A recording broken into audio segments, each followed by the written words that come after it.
Apakah suaranya terdengar jelas? Terdengar, Ustaz. Jelas, Ustaz. Nah, Masya Allah.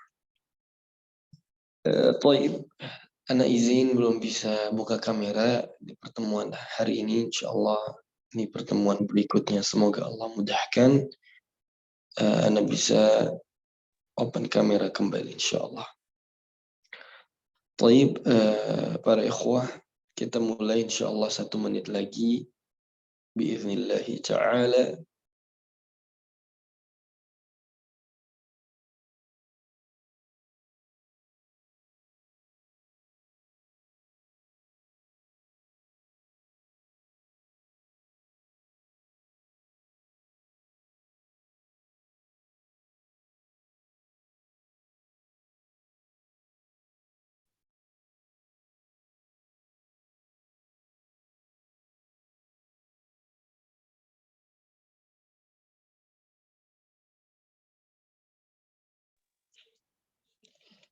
نعم بسم الله الحمد لله رب العالمين الحمد لله حمدا كثيرا طيبا مباركا فيه كما يحب ربنا ويرضاه نشهد أن لا إله إلا الله وحده لا شريك له ونشهد أن محمدا عبده ورسوله لا نبي ولا رسول بعده أما بعد ربنا زدنا علما وارزقنا فهما وعملا متقبلا آمين يا رب العالمين.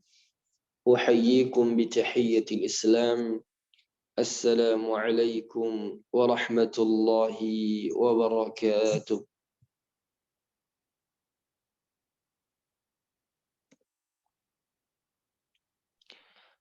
Nah, apakah suaranya jelas insyaallah? Jelas, Ustaz. Alhamdulillah. Baik.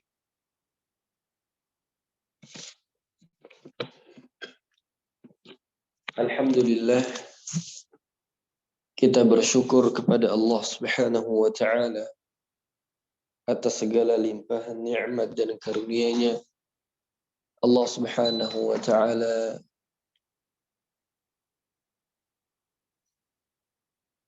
memberikan kita kesempatan dan kemudahan untuk bisa berkumpul kembali di salah satu majelis ilmu. Kita berharap semoga Allah Subhanahu wa taala senantiasa memberikan keberkahan dan kebaikan untuk kita semua. Amin ya rabbal alamin. Para ikhwah sekalian, yang pertama dan yang paling utama yang memang senantiasa harus kita ucapkan kalimat syukur ini kepada Allah atas segala taufiknya. Allah Subhanahu wa taala memberikan kemudahan kita untuk terus istiqamah di dalam kebaikan. Maka rasa syukur ini perlu terus kita tingkatkan kepada Rabbul Alamin agar Allah senantiasa memberikan istiqamah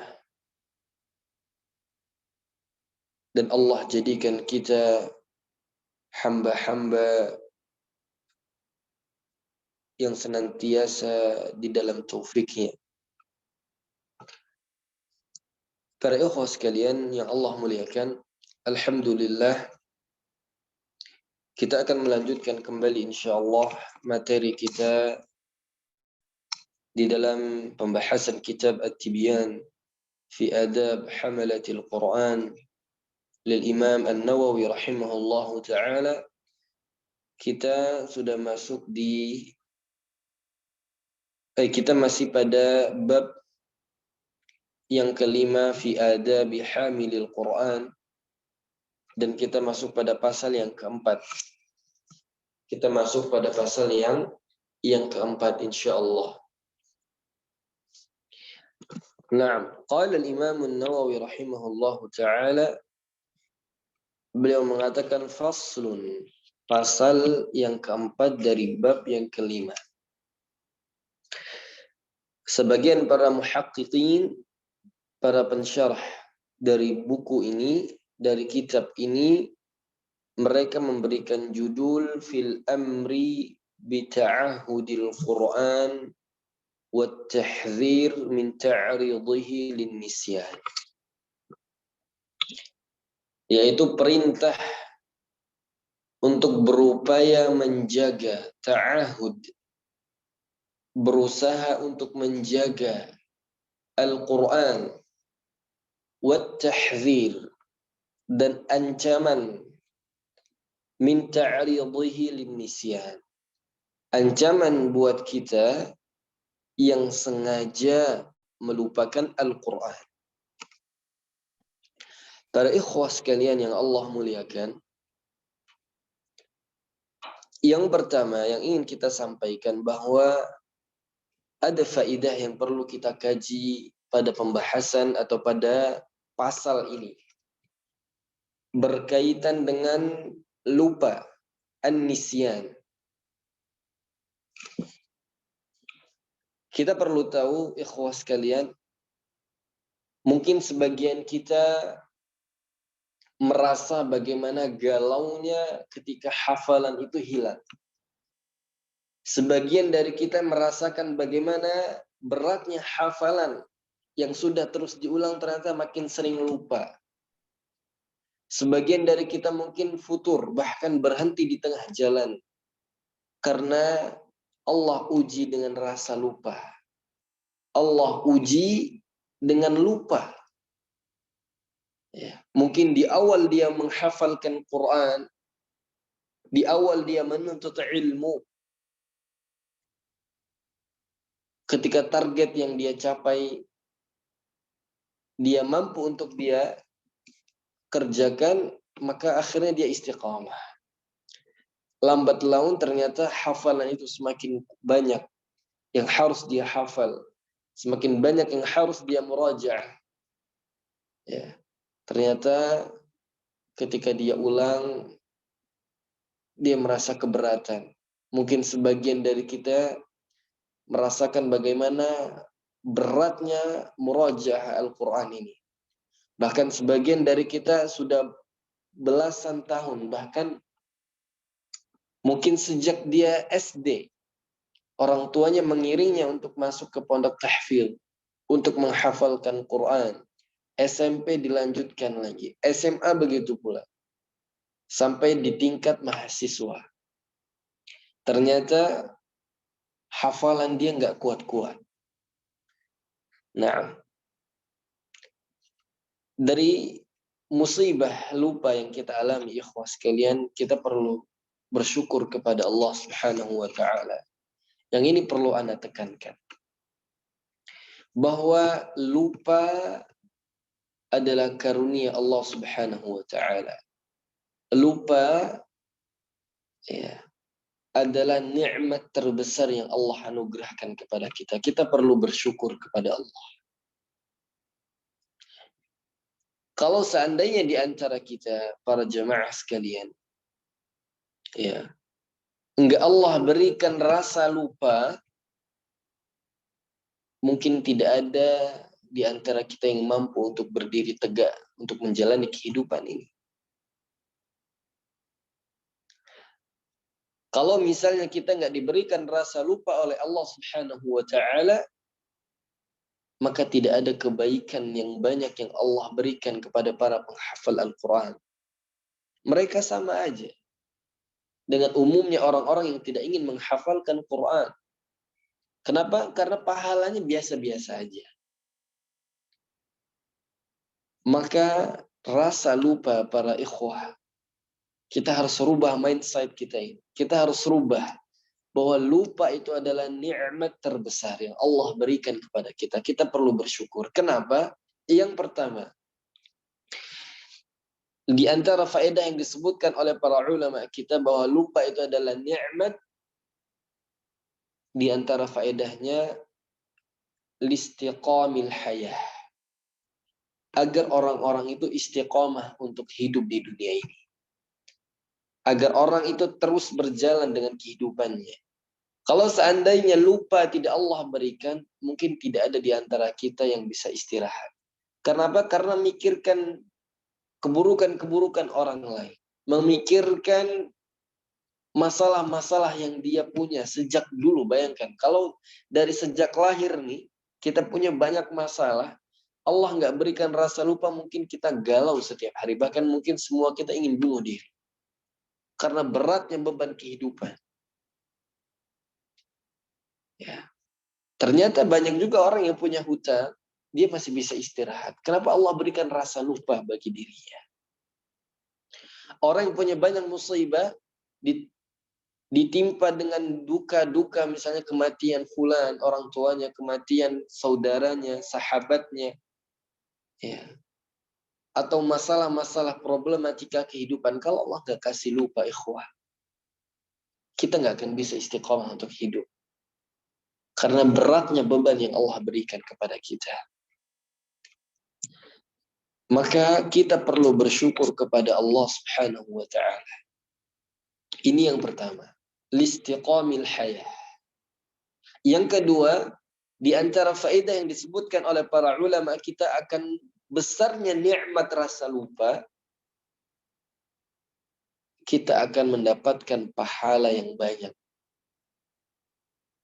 Apalagi kita ini para penghafal Al-Quran. Ya. Sesuai dengan firman Allah Subhanahu wa ta'ala, tijaratan lan tabur. Perniagaan yang nggak ada kenal rugi, ikhwah. Kenapa? Karena kita diberikan rasa lupa nikmat besar ini, lalu kita berupaya untuk menjaga Al-Quran. Kita berupaya untuk apa? Untuk muraja'atul Quran. Kita berupaya untuk bangun di tengah malam meminta kepada Allah agar dikuatkan hafalan.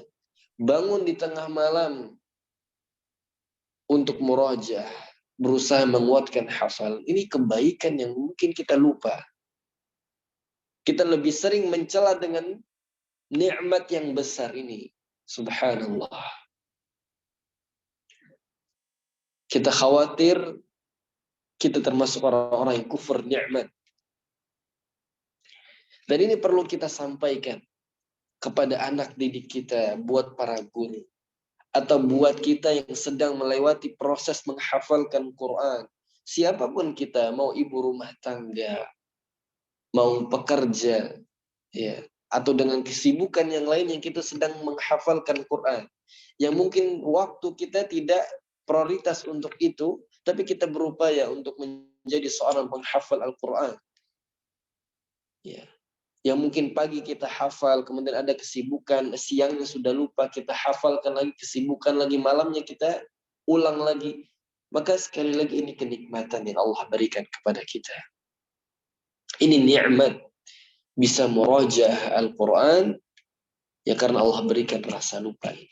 Banyak pahala kita. Waktu kita semakin berkah. Kita semakin takut dengan dosa. Kenapa? Karena kita khawatir hafalan kita dilupakan oleh Allah.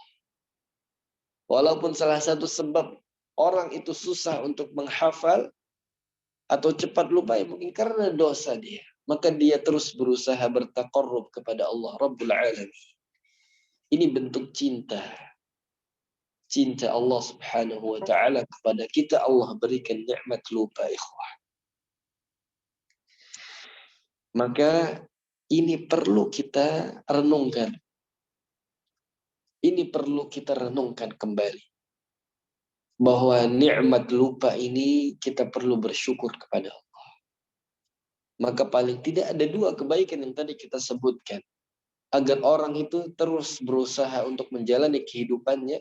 Karena kalau dia tidak lupa dengan segala keburukan, segala hinaan orang, dia mengingat semua masa lalu dia, mungkin dia tidak bisa menjalani kehidupan dia. Ya.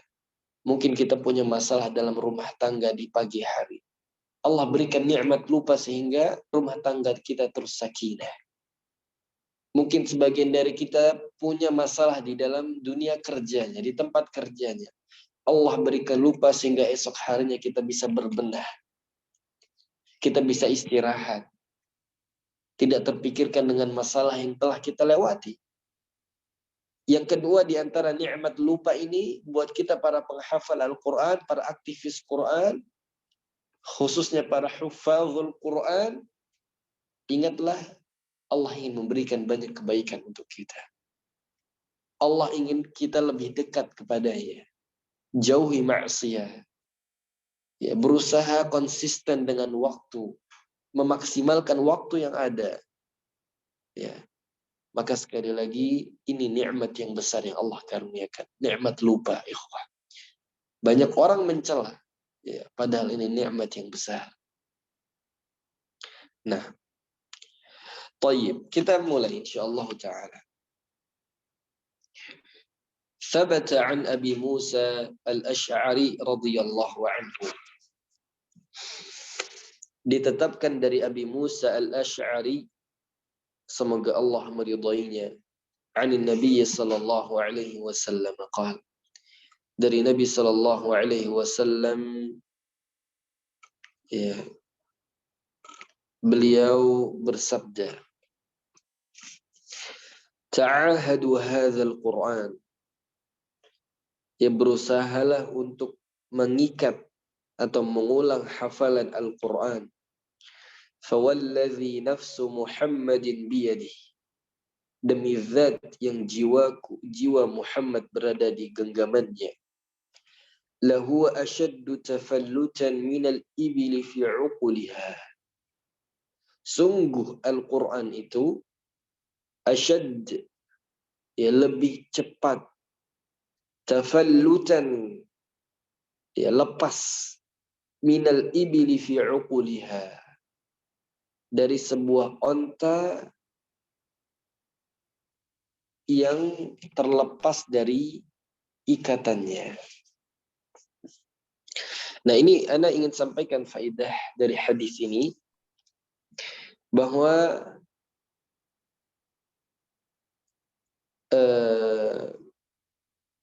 fi uquliha, maksudnya di sini tafallut di sini, ikhwah, bahwa maksudnya para ulama menjelaskan Nabi Shallallahu Alaihi Wasallam pertama mengilustrasikan bahwa hafalan seseorang itu lebih cepat hilang atau lepas daripada unta yang sedang terikat, ya, atau unta yang sedang berada di ikatannya. Naam.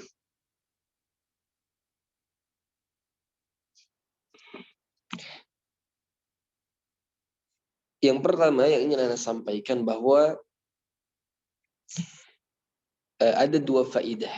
Ya, faidah yang pertama, bahwa maksud dari tafallut di sini, ya, atau uquliha, ya, nanti kita sebutkan hadis setelahnya yang kita kenal dengan al-mu'allaqah. Ya, al-mu'allaqah di sini maksudnya, ikhwah, bukan berarti onta itu diikat di sebuah tiang, bukan.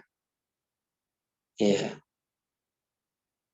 Jadi al-mu'allaqah di sini bukan maksudnya onta yang terikat di sebuah tiang. Iya, sebagian kita mungkin beranggapan demikian, atau sebagian kita mungkin selama ini memahami hadisnya bahwa sebuah onta yang terikat pada sebuah tiang lalu lepas gitu. Bukan. Bahwa para ulama menjelaskan hadis ini, maksudnya unta yang terikat itu, al-mu'allaqah itu, maksudnya unta yang terikat kakinya. Jadi dulu, ya, agar onta itu nggak kabur, ya kan, misalnya di padang pasir atau di tempat-tempat terbuka yang mungkin nggak ada tiang atau nggak ada tongkat untuk mengikatnya, maka solusinya adalah dengan cara mengikat kakinya, dengan cara mengikat kakinya. Jadi kakinya kan ada 4. Nah, maka salah satu kakinya itu ditekuk begitu lalu diikat. Nah, ini yang maksud dari unta yang terikat di dalam hadis ini. Jadi bukan berarti unta itu yang diikat di tiang-tiang, bukan. Nah, ini perlu kita pahami. Bahwa maksud dari al-mu'allaqah atau fi uquliha di sini, unta yang terikat salah satu dari kakinya. Nah, ini maksudnya. Baik, ini faidah yang pertama. Yang kedua, di antara faedahnya bahwa hadis ini menjelaskan tentang bagaimana kemuliaan seekor unta. Bahkan Allah Subhanahu wa taala pernah menyebutkan afala yanzuruna ilal ibili kaifa khuliqat. Ya.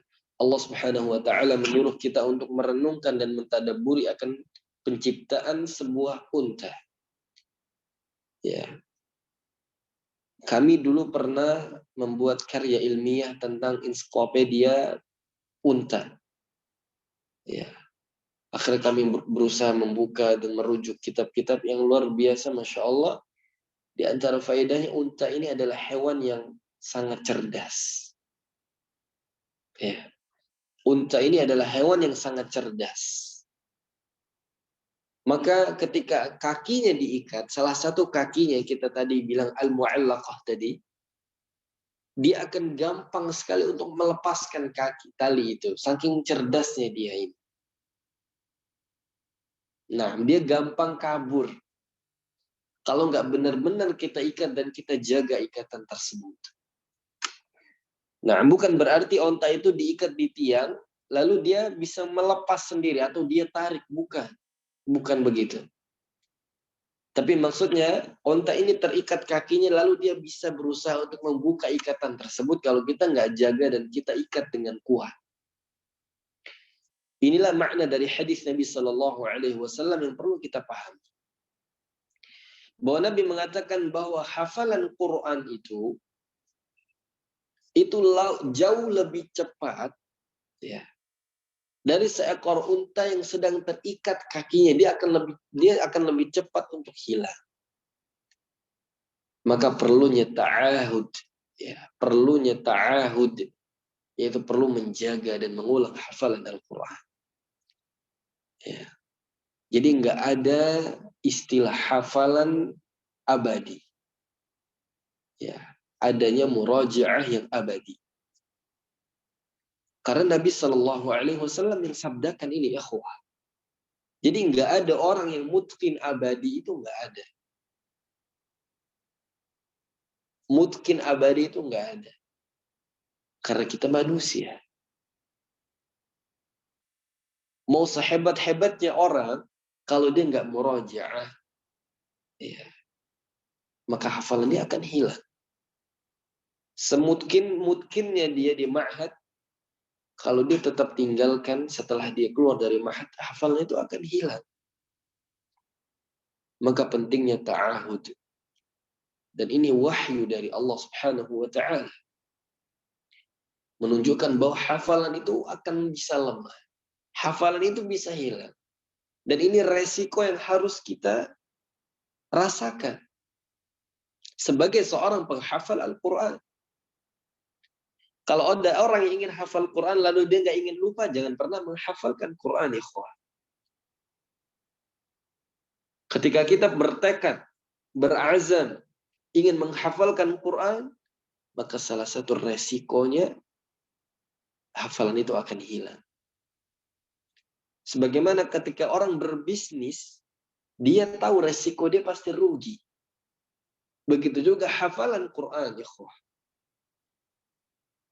Ketika seseorang melangkahkan kakinya, masuk ke dalam rel para penghafal Al-Quran, dia harus tahu resiko, dia pasti hilang hafalannya. Maka solusinya bagaimana? Dinikmatin, disyukuri. Sekali lagi, nikmat lupa itu nikmat dari Allah Subhanahu wa ta'ala. Nikmat yang besar yang banyak dikufuri oleh manusia. Khususnya kita buat para penghafal Al-Quran. Kita suka mencela atas nikmat yang Allah berikan ini. Maka nikmati prosesnya dengan rasa lupa tersebut. Taib, ini faedah dari hadis yang disebutkan oleh Nabi kita Sallallahu Alaihi Wasallam. Kita lanjutkan. Wa an Ibnu Umar radhiyallahu anhuma anna Rasulullah sallallahu alaihi wasallam qala. Ya disebutkan dari Ibnu Umar radhiyallahu anhuma bahwasanya Rasul sallallahu alaihi wasallam beliau bersabda, "Innama mathalu sahibil Qur'an kamathali sahibil ibli al-mu'allaqah. In 'ahada 'alaiha amsakaha wa in atlaqaha zahabat." Rawahu al-Bukhari wa Muslim. Nabi Shallallahu Alaihi Wasallam menyebutkan permisalan seorang sahibul Quran, seorang penghafal Al-Quran. Dia itu seperti seekor unta yang sedang diikat kakinya. Tadi kita telah jelaskan. In ahada 'alaiha amsakaha. Kalau dia jaga, unta itu nggak akan lepas. Dia akan netap. Wa in atlaqaha dhahabat. Namun kalau dia lepaskan ikatannya, dia biarkan zahabat, maka unta itu akan pergi. Ya. Ini bukan sembarang ilustrasi Nabi Shallallahu Alaihi Wasallam, tapi menunjukkan bahwa unta yang diikat kakinya itu, sekali lagi dia cepat sekali untuk bisa lepas. Kalau nggak betul-betul dijaga oleh tuannya, kalau nggak betul-betul diikat yang kuat, karena cerdasnya unta ini. Begitu juga hafalan seseorang. Kalau seseorang penghafal Al-Quran tidak berusaha menjaga pagi, siang, malamnya, tidak berusaha mengikatnya dengan murajaah, maka sekali lagi semua kita pasti hilang hafalannya. Ini perlu kita pahami. Nah, kemudian Anda akan bawakan satu hadis yang lain, bahwasanya Nabi Shallallahu Alaihi Wasallam juga pernah bersabda, ya, di dalam hadis yang lain, "Idza qama sahibul Quran, faqara'ahu bil-laili wan-nahar, dzakarahu wa illam yakum bihi nasiyahu." Bahwa ini diriwayatkan dari Ibnu Umar juga, Nabi Shallallahu Alaihi Wasallam pernah bersabda, jika seseorang penghafal Al-Quran, dia membaca Al-Quran itu, dia murajaah pagi dan siangnya, maka dia akan terus menjaganya, dia akan ingat itu. Ya, maka jika tidak demikian, pasti Al-Quran itu akan hilang darinya. Nah, pentingnya kita untuk murajaah, terus murajaah. Ya, murajaah abadi. Nah, bukan mungkin yang abadi. Nah, kita lanjutkan ke hadis yang berikutnya. Wa an Anas radhiyallahu anhu qala qala Rasul sallallahu alaihi wasallam,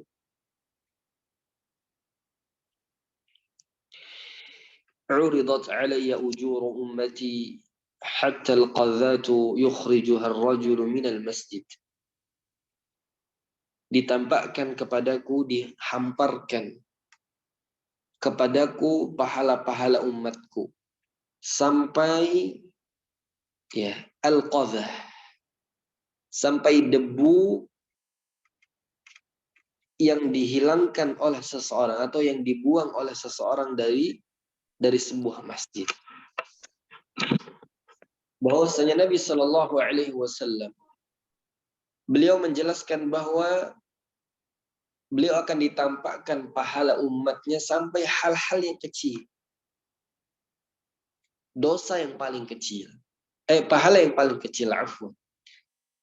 Sampai seseorang, ya, membersihkan debu yang ada di masjid atau membersihkan sesuatu yang kecil, kotoran yang ada di masjid, maka itu terhitung pahala baginya. Wa 'uridat 'alayya dhunubu ummati, dan ditampakkan atau dihamparkan dosa-dosa umatku.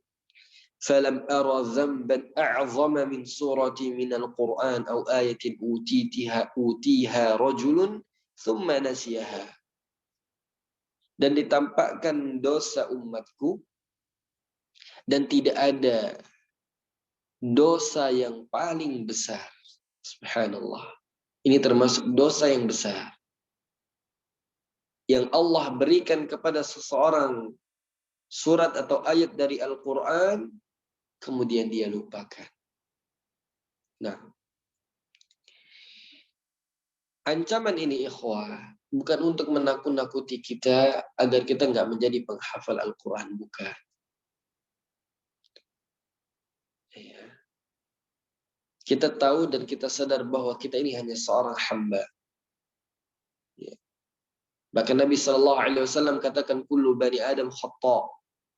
Setiap bani Adam itu pasti salah. Wa khairul khata'ina tawwabun. Dan sebaik-baik orang-orang yang berbuat salah itu dia bertaubat kepada Allah. Ya. Maka ketika kita ingin menjadi orang yang istimewa di sisi Allah, ya, mungkin sebagian pandangan orang awam, orang biasa, ya nggak perlu capek-capek ngafalin Quran, ngapain? Tapi kalau ingin menjadi orang yang istimewa dan orang luar biasa di sisi Allah, yuk kita coba menghafalkan Quran. Tapi ingat, jangan ditinggalkan. Mungkin sebagian dari kita telah lalai, lupa, atau disibukkan dengan kesibukan yang akhirnya hafalan dia itu hilang. Segera bertobat kepada Allah. Kembali akan kemuliaan Al-Quran ini. Kembali kepada keberkahan yang Allah berikan pada hafalan kita. Ya. Jadi ini bukan ancaman yang ingin menakut-nakuti kita. Akhirnya kita nggak ingin hafalkan Quran. Bukan begitu. Dan Allah yang paling tahu. Dan Allah lah yang memberikan balasan yang terbaik buat kita. Atas perjuangan kita berusaha untuk menghafalkan Quran. Walaupun terus lupa, Allah yang tahu. Wa ma kana rabbuka nasiya. Allah nggak akan pernah lupa dengan kebaikan kita, ikhwah. Buat kita yang hari ini galau dengan hafalannya. Bukan karena Allah nggak cinta, justru Allah cinta dengan kita.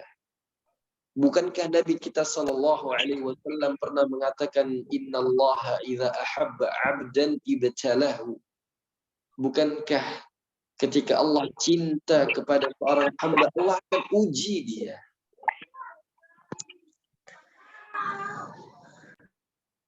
Jadi kalau Allah cinta dengan kita, Allah uji dengan hafalan kita. Allah ingin lihat, jujur nggak kita ini ngafalin Quran gitu loh. Jangan salahkan diri sendiri ya. Karena anak nggak mampu. Karena anak sudah nggak kuat. Kayak anak nggak cocok jadi penghafal Quran. Bukan. Itu bentuk cinta sekali lagi. Allah ini cinta kepada kita. Kita lihat betapa banyak teman-teman kita, saudara kita, seperjuangan yang Allah mudahkan hafalan, ternyata dia lalai. Tapi kita yang Allah berikan susah, ternyata kita lebih banyak menangis, berkhalwat kepada Allah. Kita yang diberikan kesulitan, ternyata kita lebih banyak sujud dan berdoa kepada Allah. Sekali lagi ini kebaikan yang kita kadang lupa. Kadang kita lupa kepada Rabbul Alamin. Nah, baik, kita lanjutkan.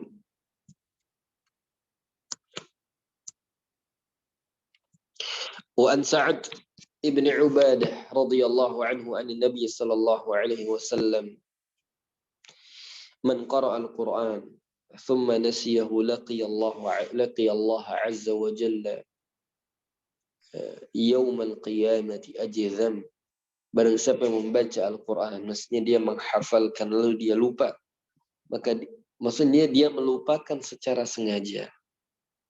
Nah, dan juga para ulama menjelaskan bahwa lupa itu terbagi menjadi dua, ikhwah. Ada lupa yang ta'rid, ya.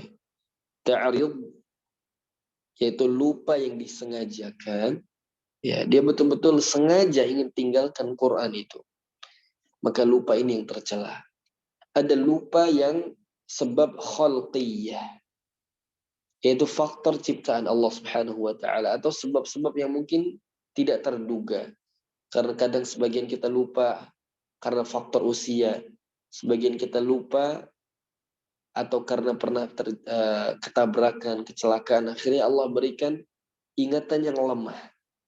Ya, maka hal-hal seperti ini ya kita syukuri.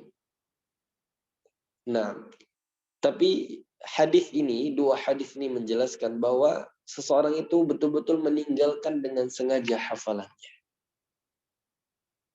Ya, maka dia akan bertemu Allah Subhanahu wa taala pada hari kiamat dalam kondisi yang cacat. Ajazan. Nah, baik, ya ikhwah, alhamdulillah ini ana rasa satu bab saja yang kita bahas pada pertemuan hari ini. Ya, ana minta maaf belum bisa maksimal 1 jam materi kita karena satu dan dua hal. Semoga Allah Subhanahu wa taala berikan kita istiqamah dan mudah-mudahan ini menjadi pengingat buat kami pribadi dan tidak ada yang lebih baik yang pembicara ataupun yang mendengarkan. Maka kita berusaha bersama-sama untuk istiqamah. Ingatlah bahwa kemuliaan kita ada pada ilmu dan amal. Kemuliaan kita ada pada ilmu dan amal, dan Islam terbangun atas dua ini. Maka setelah kita mengetahui, kita berupaya insya Allah. Kita minta taufik dari Allah agar berusaha untuk apa? Untuk mengamalkan apa yang telah kita pelajari. Mungkin itu yang dapat Anda sampaikan. Mudah-mudahan ini menjadi faedah buat kita semua. Wassallallahu ala nabiyyina Muhammadin wa ala alihi wa sahbihi ajma'in. Subhanakallahumma bihamdik. Asyhadu an la ilaha illa ant. Wa nastaghfiruka wa natubu ilaik. Wa akhiru da'wana alhamdulillahi rabbil alamin. Assalamualaikum warahmatullahi ta'ala wabarakatuh. Waalaikumsalam warahmatullahi wabarakatuh. الله وبركاته. Jazakallah khairan.